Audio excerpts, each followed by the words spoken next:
टाळ्या करा करा. एनटीएच्या नावानं शंख करा.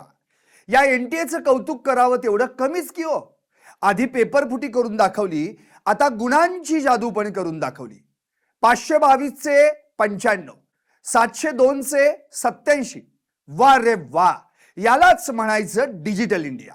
विद्यार्थ्यांनो, पालकांनो, तुमचं स्वागत आहे नीट यूजी 2026च्या महाघोटाळ्यात. एनटीएचं कौतुक, 522 चे 95 मार्क्स करणारी एजन्सी, पेपरफुटीनंतर आता गुणांचा महाघोटाळा.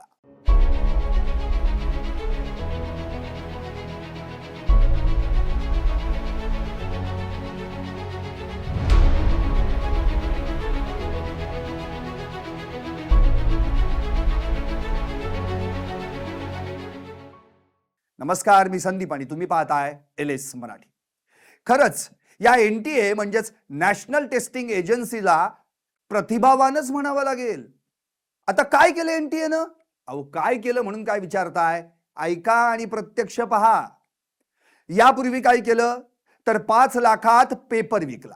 लातूरचा खोटेगावकर, आपलं मोठेगावकर आणि PV कुलकर्णी यांचं कौतुक केलंच पाहिजे. पण 3 विद्यार्थ्यांनी जीव दिला हो, त्याचं काय? अरे ती तर छोटी किंमत आहे ना यांच्या या एवढ्या मोठ्या परीक्षेसाठी, आहे की नाही? बरं, मग काय केलं तर परीक्षाच रद्द केली. 24 लाख मुलांना सांगितलं पुन्हा परीक्षा द्या. 21 जूनला रिनीट आणि 16 जुलैला निकाल. इथपर्यंत सगळं ठीकठाक चाललं होतं. आता इथून पुढे काय घडलं ऐकाच. बीडच्या सोहमच्या केसमध्ये तर ही एनटीए जादूगारच ठरली. बीडचा सोहम, शेतकऱ्याचा मुलगा, क्लास नाही, फक्त एका खोलीत स्वतःला कोंडून घेत अभ्यास, 2 तास झोप, जेवण नाही. 180 पैकी 158 प्रश्न सोडवले. आन्सर कीनं 522 मार्क्स दिले. पण एनटीए म्हणाली, थांब सोहम, आता तुला जरा आमची जादू दाखवतो. आता एनटीएनं केलेली ही जादू बघा. स्कोअर कार्ड आलं आणि सोहमचे मार्क किती झाले माहिती आहे? 95. वाह, म्हणजे 522 ऐवजी 95. आणि मग 427 मार्क्स गेले कुठे? शेती करून मुलाला शिकवणाऱ्या नितीन रावांनी म्हणजे सोहमच्या वडिलांनी आता हायकोर्टात जाण्याचा इशारा दिलाय. पण तिकडे एनटीए लगेच म्हणेल, खुशाल जावा नितीन राव, आमच्याकडेही वकील आहेत. नमस्ते, माझं नाव सोहम गवते आहे. मी 21 जूनला रिनीटचा पेपर दिला. मी पेपरवरून जेव्हा स्कोअर काढला तेव्हा माझा स्कोअर 522 बनत होता. व ज्या टायमिंगला एनटीएने 13 जुलै ते 15 जुलैपर्यंतचे OMR शीटसाठी पोर्टल ओपन केलं, त्या पोर्टलनुसार माझी ही OMR शीट, यानुसार माझा स्कोअर 522 येत आहे. त्याच्यानंतर एनटीएने 16 जुलैला जवळजवळ 8:30च्या दरम्यान रात्री फायनल आन्सर की डिक्लेअर केली. त्यानुसारही माझा स्कोअर 522 येत आहे. पण जेव्हा एनटीएने रिझल्ट डिक्लेअर केला त्या टायमिंगला रिझल्ट स्कोअर कार्ड मध्ये माझा 95 मार्क्स दाखवत आहे. एनटीएने एकट्या सोहमलाच नाही तर वडवणीच्या ज्ञानेश्वरीलाही आपली जादू दाखवली बरं का. ज्ञानेश्वरी तर टॉप करणार होती.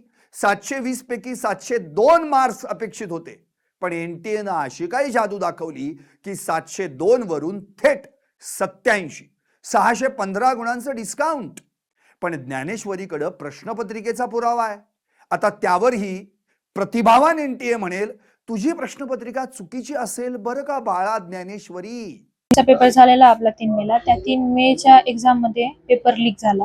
त्यानंतर डबल रिनीट झाली. त्या रिनीटच्या एक्झाम मध्ये जी मी पेपर दिला त्यामध्ये मला 702 मार्क्स येत होते.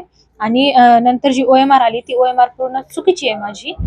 कारण जी मी OMR फिल केलेली आहे ती माझी ओरिजिनल OMR नाहीये. आणि मला जे मार्क्स आले ते फक्त 87 मार्क्स आहेत, जे मला 702 मार्क्स यायला हवे होते.